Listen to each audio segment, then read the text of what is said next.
एक राजकुमार जिसे सभी लोग मंदबुद्धि कहते, उसके पिता काफी नफरत करते थे और माता, बहन, भाई सभी उससे मन बुद्धि दिमाग की बीमारी कहकर बुलाते थे। कोई भी उसे सराहना नहीं देता, उसे सभी मजाक बनाता। विद्यालय में सब उसे मंदबुद्धि कहते थे।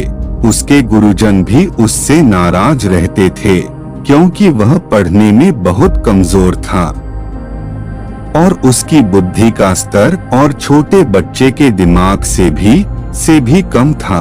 कक्षा में उसका प्रदर्शन हमेशा ही खराब रहता था और बच्चे उसका मजाक उड़ाने से कभी नहीं चुकते थे। पढ़ने जाना तो मानो एक सजा के समान हो गया था। वह जैसे ही कक्षा में घुसता और बच्चे उस पर हंसने लगते, कोई उसे महामूर्ख तो कोई उसे बैलों का राजा कहता। यहाँ तक कि कुछ अध्यापक भी उसका मजाक उड़ाने से बाज नहीं आते। इन सब से परेशान होकर उसने स्कूल जाना ही छोड़ दिया। अब वह दिन भर इधर उधर भटकता और अपना समय बर्बाद करता। एक दिन इसी तरह कहीं से जा रहा था। घूमते घूमते उसे प्यास लग गई। वह इधर उधर पानी खोजने लगा। अंत में उसे एक कुआं दिखाई दिया। वह वहां गया।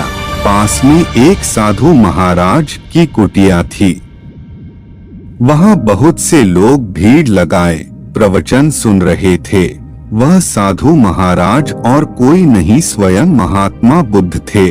बच्चे को देखकर महात्मा बुद्ध ने पूछा, तुम इतने उदास और थके हुए क्यों हो?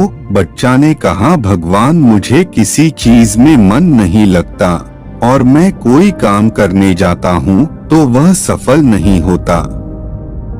इसलिए मैं अपने जीवन की पढ़ाई को रोककर इधर उधर भटक रहा हूँ। सभी लोग मुझ पर हंसते हैं और मुझे मंदबुद्धि कहते हैं। महात्मा बुद्ध उसे कुएं के पास लेकर जाते और कहते, तुम यहाँ से पानी पी लो। बच्चा पानी निकालकर पी लेता और फिर महात्मा बुद्ध की तरफ देखने लगता है। महात्मा बुद्ध मुस्कुराते हुए बच्चे से कहते, तुमने जब पानी निकाला तो तुम्हें कुछ दिखाई दिया? बच्चा बोला, क्या? मैंने तो बस रस्सी डाली और बाल्टी को खींचा। इस बीच तुम्हें कुछ भी दिखाई नहीं दिया, तो हमें सही चीज को देखने की जरूरत है और हमें कोई दिखाने वाला होना चाहिए, मार्ग सही बताना, तभी हमारे सारे काम बड़े आसानी से हो जाते हैं। अब बच्चे के मन में कुछ बात समझ में आने लगा। वह मुस्कुराते महात्मा बुद्ध से कहा, आप मेरे गुरु हैं, आप मुझे कृपया कर मार्ग दिखाइए।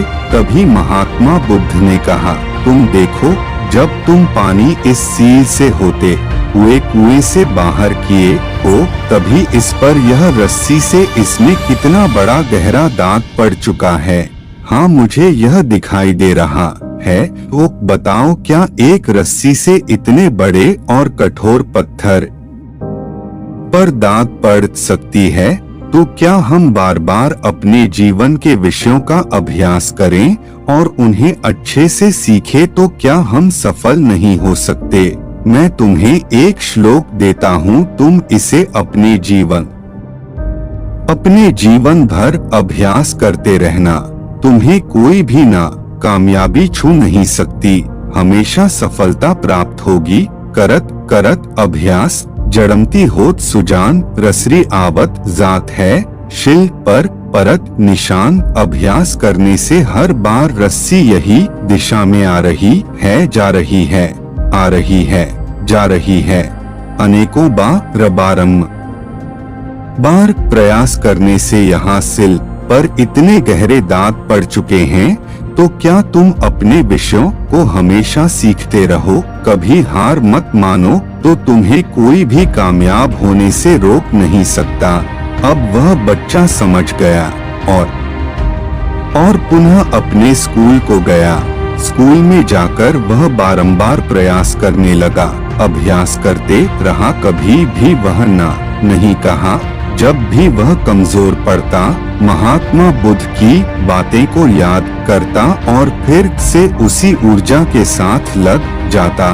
करत करत अभ्यास जड़मती होत सुजान रसरी, आवत जागते सिल पर परत निशान। अनेकों बार अपने मुंह से कहता और अपने अभ्यास विषय का अभ्यास करने में जुट जाता। कुछ दिनों तक लोग उसी तरह उसका मजाक उड़ाते रहे, पर धीरे धीरे उसकी लगन देखकर अध्यापकों ने भी उसे सहयोग करना शुरू कर दिया। उसने मन लगाकर अथक परिश्रम किया। कुछ सालों बाद यही विद्यार्थी प्रकांड विद्वान वरदराज के रूप में विख्यात हुआ, जिसने संस्कृत में मूक तबोध और लघु सिद्धांत कौमुदी जैसे ग्रंथों की रचना की। यह है कि हम अपनी किसी भी कमजोरी पर जीत हासिल कर सकते हैं, बस जरूरत है कठिन परिश्रम और धैर्य के साथ अपने लक्ष्य के प्रति स्वयं को समर्पित करने की। यह वीडियो कैसी है कमेंट में बताएं, लाइक करें, शेयर करें और सब्सक्राइब जरूर करें। यह वीडियो उन तक जरूर पहुंचाएं, सफल होना चाहते